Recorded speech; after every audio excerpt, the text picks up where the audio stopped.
Mabuhay Pilipinas! Maligayang pagbabalik dito sa aking channel, pero kung bago ka lang, pasuyo ng like and subscribe. Salamat agad. Ngayong magagabi ng Sabado, July 20, 2024, mga kababayan, ito pong binabantayan nating bagyong Karina ay lalo pa pong lumakas at naging ganap ng tropical storm.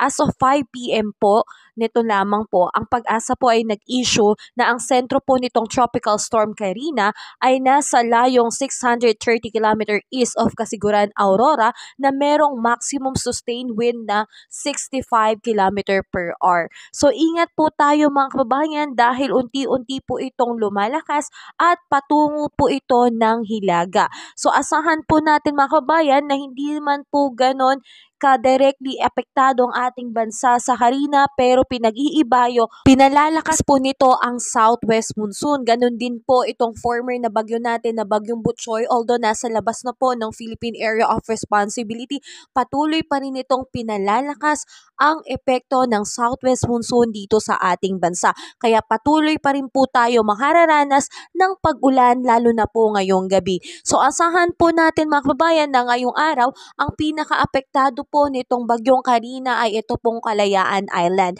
So dito po sa malapit sa Puerto Princesa, kaya ingat po tayo mga kababayan. At asahan din po natin sa mga susunod pang araw, unti-unti po natin mararamdaman at lumalawak po ang sakop ng mga lugar na apektado nitong bagyong Karina. Kasama po ang lugar ng Calabarzon, Mimaropa, Bicol Region, Western Visayas, Zambales, Bataan at ilang lugar dito po sa Metro Manila ang maapektuhan po nitong bagyong Karina sa mga susunod pang araw, particularly pagdating po ng Lunes. Pero asahan po natin na pagdating po ng Wednesday ay lalabas na po ng Philippine Area of Responsibility itong si bagyong Karina. Kaya patuloy po tayong maging updated sa ating ulat panahon. Antabayanan po natin yung mga lugar pa na maaaring madeklara na maaapektuhan nitong bagyong Karina upang lagi po tayong maging updated, kabayan. So patuloy tayong mag-ingat and have a safe day po sa lahat. Kabayan, kung nakatulong sa iyo ang video na to, huwag mo namang kalimutang mag-like and subscribe at pasuyo na rin po, pahit na rin po ng notification bell